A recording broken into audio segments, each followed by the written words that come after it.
आज की जो ये कब्जा कार्रवाई की प्रोसीडिंग हो रही है, 1980 में ये लैंड एक्वायर हुई थी और यहाँ पर जो लोग रह रहे थे, रिकॉर्डेड ओनर थे, उनको उसका मुआवजा दिया गया था और साथ में जिन्होंने नहीं लिया था गवर्नमेंट ट्रेजरी में उनका पैसा जमा किया गया था। उसके बाद से अब तक कई बार के प्रयास हुए, अलग अलग टाइम पे अलग अलग जो है तो लैंड का पोजीशन लिया गया। 2018 में भी 12 बीघे 6 बिस्वा का हमने पोजीशन लिया था, जिसमें रोड ये बना था।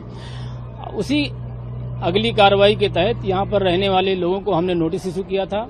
उस नोटिस के अगेंस्ट में यहाँ के लोग हाई कोर्ट गए थे। माननीय हाई कोर्ट के आदेश के तहत हम लोगों ने यहाँ के जितने भी लोग रह रहे थे सबसे क्लेम्स एंड ऑब्जेक्शंस मांगे। लगभग 157 लोगों ने हमारे पास अपनी अपनी एप्लीकेशन सबमिट की और उनके बेस पर हमने उनकी हियरिंग करी, सुनवाई करी। व्यक्तिगत हियरिंग करने के बाद लैंड एंड एक्विजिशन कलेक्टर ने, हमारे एडीएम साहब ने लगभग 157 स्पीकिंग ऑर्डर पास किए और ऑनरेबल हाई कोर्ट में उसको बाकायदा सबमिट किया गया, दिखाया गया। जितनी भी फैमिलीज यहाँ पर रह रही थी सबका एक एक का सर्वे किया गया, सबके डॉक्यूमेंट्स लिए गए। किसी भी जो यहाँ पर रहने वाले लोग थे, किसी का रिकॉर्डेड ओनर में नाम नहीं है। सारे लोग अनऑथराइज्ड यहाँ पर बैठे हुए थे और उनको हमने सबको नोटिस दिया, सबकी सुनवाई करी, ऑर्डर किए और सबसे इसी को हमने ऑनरेबल हाई कोर्ट में इस बात को रखा। ऑनरेबल हाई कोर्ट ने हमारे फेवर में मेरिट पर ऑर्डर किया और इनको 30 मई तक का समय दिया गया था। लगभग 7 हफ्ते का समय दिया गया था कि आप लोग अपने अपने सामान हटा लें।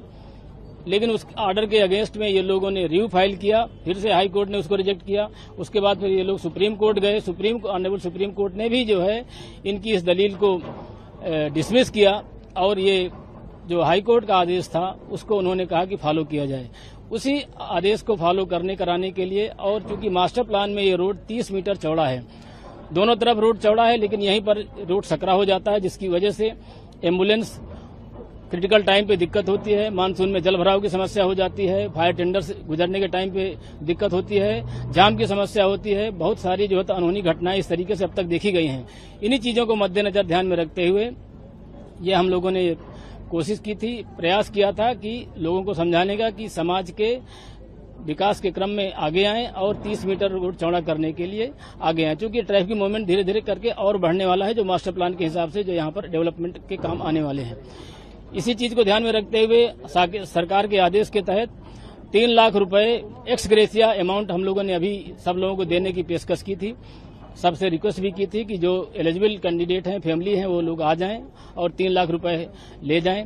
इसके साथ में अगर किसी को रहने की समस्या है तो तुरंत हमने सौदा घेरा में 2 शिफ्ट के फ्लैट आइडेंटिफाई किए हुए हैं। अगर किसी को समस्या है तो उन फ्लैट्स को जाके वहां पर रह सकता है और लाइसेंस बेसिस पे 2 शिफ्ट से हम उनका एक करारनामा कराएंगे और वहां पर उनको शिफ्ट कर देंगे।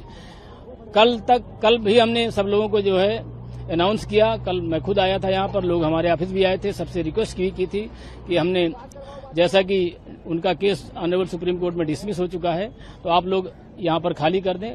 ज्यादातर लोगों ने खाली करके हमारे साथ कोऑपरेशन किया। कुछ लोगों ने ज्यादा कोशिश की कि इसको हम किस तरीके से राजनीतिक तूल दें या किस तरीके से करें, लेकिन ये प्रशासनिक कार्रवाई है।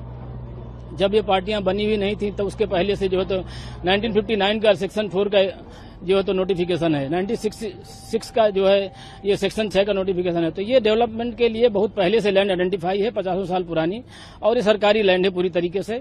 ये कार्रवाई तो बहुत पहले हो जानी चाहिए थी, लेकिन चूंकि लिटिगेशन में मैटर था इसलिए नहीं हो पाई थी। इसलिए इस कार्रवाई को आज हम लोग अंजाम दे रहे हैं।